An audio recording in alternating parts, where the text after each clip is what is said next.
Let's solve question 1. We're gonna go through A and B in this question, and in the next video we'll go through C and D. So question 1, we want to find out derivatives. So first we want to find out the derivative of x squared plus x plus 1 over x.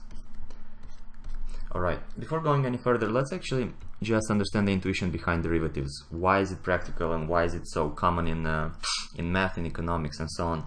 So derivatives shows us a rate of change. Derivatives wants to show us the rate of change. If we have a function of profits relative to sales, and let's say the function would look something like that. For instance, it would be a quadratic function. So what we notice here is that profits do not grow linearly with sales, and that makes sense because up to a point, the more we sell, the more costs we also incur to produce those goods, and those costs are higher than the sales, so profits would go down. So for instance, on this range we could see that profits go down with sales. So as sales increase over here, our profit goes down. But in the beginning everything goes smooth. In the beginning, as sales go up on this range, as sales increase, our profits also increase, and that makes sense. The more we sell, the more money we make.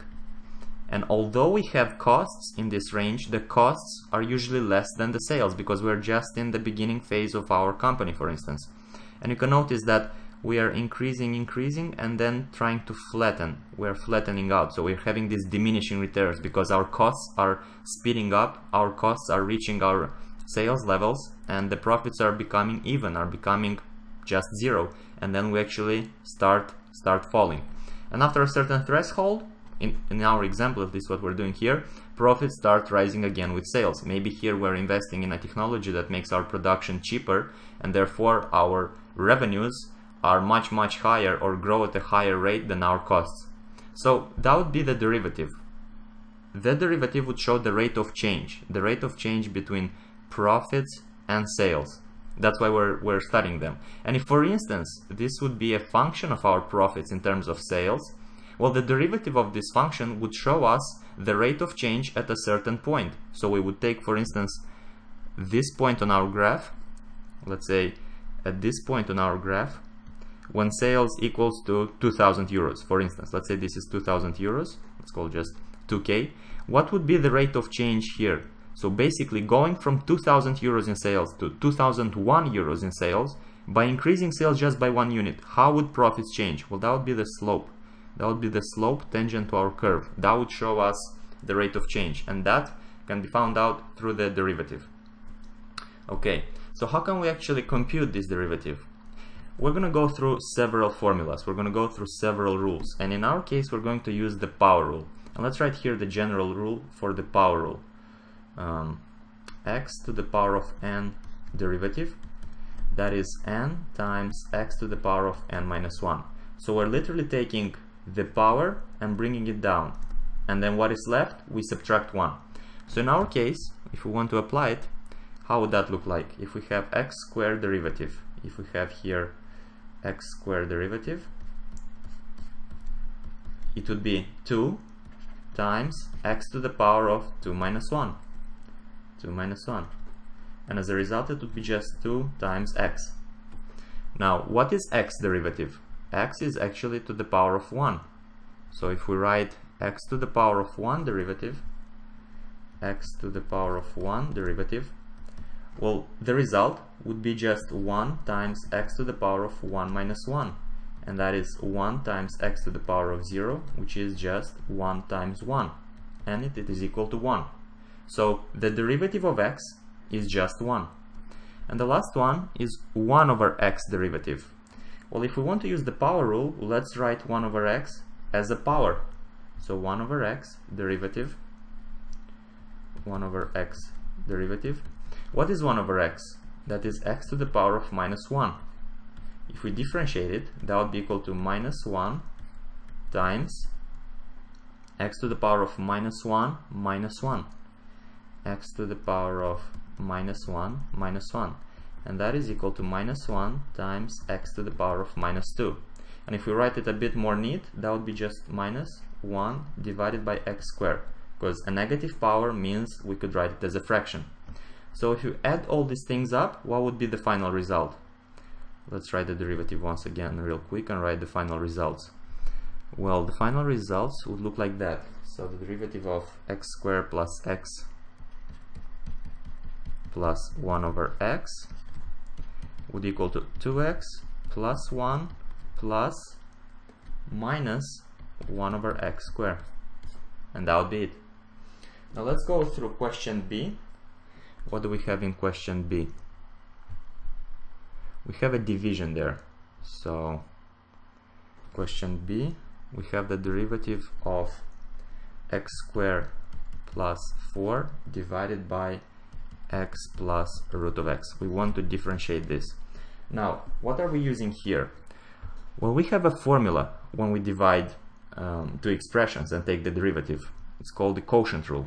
So let's write it as a general formula first. If we have a function of x and then another function of x, and we take the derivative of it, that would be the derivative of the first function times g of x minus f of x times the derivative of the second function divided by g of x to the power of 2. So let's actually translate this to our case. X squared plus 4 divided by x plus root of x. Well, that would be the derivative of the first thing, x squared plus 4 times x plus root of x minus x squared plus 4 times the derivative of the second function, which is x plus root of x derivative divided by x plus root of x to the power of 2. Okay, let's go on. What is x squared plus 4 derivative? Well, that's from the power rule, that would be just 2 times x. And what is the derivative of 4? That's just 0. And now, why is the derivative of 4 just 0? Basically, what is the rate of change of a constant? Well, a constant is a constant by definition. It stays 4, so it does not change, meaning that the rate of change, the derivative of 4, is just 0. So we multiply this with x plus root of x, we don't do nothing there, minus x squared plus 4 times, what is x plus root of x derivative? Well, we can use the power rule here. That would be x derivative, which is 1, plus what is root of x derivative? Well, root of x derivative, that is x to the power of 1 over 2 derivative. And let's solve it separately in this corner over here. If we have x to the power 1 over 2 derivative, if we use the power rule, that's just 1 over 2 times x to the power of 1 over 2 minus 1. So that's equal to 1 over 2 times x to the power minus 1 over 2. And that is 1 over 2 times 1 divided by x to the power of 1 over 2. Remember, when we have a negative power, we write it as an inverse fraction. And what is x to the power 1 over 2? That's just root of x. So that's equal to 1 over 2 root of x. That would be the result for x to the power 1 over 2 derivative, or the result of root of x derivative. Okay, we'll keep that in mind and we'll write it down later. Let's divide all this thing by x plus root of x squared. X plus root of x squared. Okay, let's go on. What do we have now? 2x times x plus root of x. So we have 2x times x plus root of x minus x squared plus 4 multiplied with 1 plus, and the derivative of this thing, we said it's 1 over 2 root of x. So 1 over 2 root of x divided by x plus root of x derivative. Okay, let's open the brackets. Let's multiply term by term to see what we get. We would have 2x multiplied with x, that's just 2x squared, plus 2x multiplied with root of x, well, that is 2x root of x. And then minus, what do we have here? X squared times 1, that's just minus x squared, and minus x squared times 1 over 2 root of x, that's minus x squared divided by 2 root of x. And then plus 4 times 1, that's 4, but with the negative sign in front affects the sign into a minus, so it's minus 4, and then minus 4 times 1 over 2 root of x is minus 4 divided by 2 root of x, divided by x plus root of x derivative, squared, x plus root of x squared. Alright, let's write everything in terms of powers, so not square roots but actual numbers, because it's gonna look better.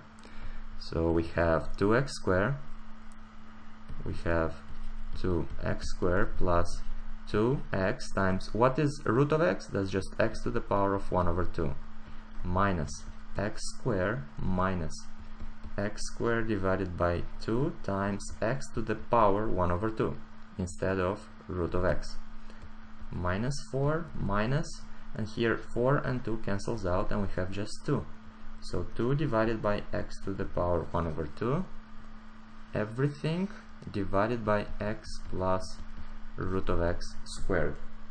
Alright, now what do we have left, because we're close to the final answer? We have 2x squared plus, so we have 2x squared plus 2. X is to the power of 1. When we multiply two bases with the different powers, we add the powers up. So 1 plus 1 over 2 is just 3 over 2. So we have 2 times x to the power 3 over 2 minus x squared minus, what do we have here? We have a division with the same base, x and x. It means we're gonna subtract the powers. 2 minus a half is equal to 3 over 2. So we would have x to the power of 3 over 2 divided by 2. Minus 4 minus 2 divided by x to the power of 1 over 2. Everything over x plus root of x to the power of 2.